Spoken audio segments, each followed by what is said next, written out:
Puspusa na ang patrabaho ng 73 anyos na si Emerita Velasco ng San Vicente Sur, Iriga City para maitayong muli ang kanyang bahay bago pa man tumama ang bagyong Ulysses. Nagiba kasi ito matapos ang pananalasa ni Super Typhoon Rolly, kaya ang lahat ng kanyang gamit, pati na ang ilang appliances tulad ng TV, nabasa ng ulan.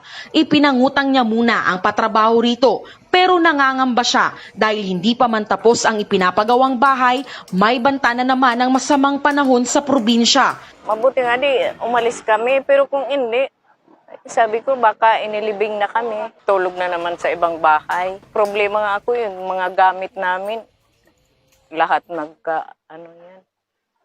Yung iba nga nakalipad na. Ngayong hapon, isinagawa na ang City Disaster Risk Reduction and Management Council meeting para sa paghahanda sa bagyo.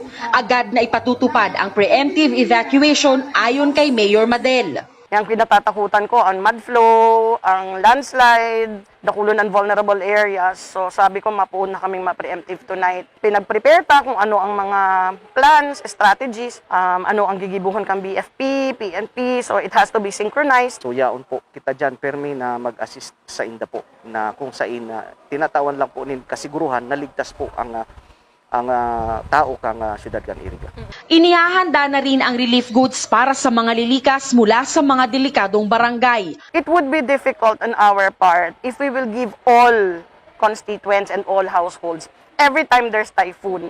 It will exhaust all our resources. And aside from that, tandaan ninda na i-exhaust naman ang resources dahil sa COVID. Pag-unawa ang hinihingi ngayon ng alkalde, lalo pat may mga evacuees pa mula noong Super Typhoon Rolly na hindi pa nakauuwi sa kani-kanilang lugar. Nagpapadara pa rin kita ng support duman sa mga taong ito.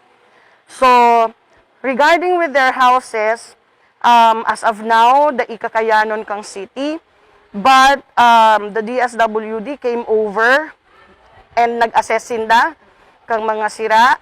And it's the barangay who submitted the names and the families. Hinihintay na lang sa ngayon ng lokal na gobyerno ng Iriga ang tulong na ibibigay ng DSWD para sa mga nasiraan at nawala ng tahanan. Sa muli, ipinagpasalamat ng alkalde ang kooperasyon ng bawat Irigenyo upang mapanatiling zero casualty ang lungsod tuwing may kalamidad.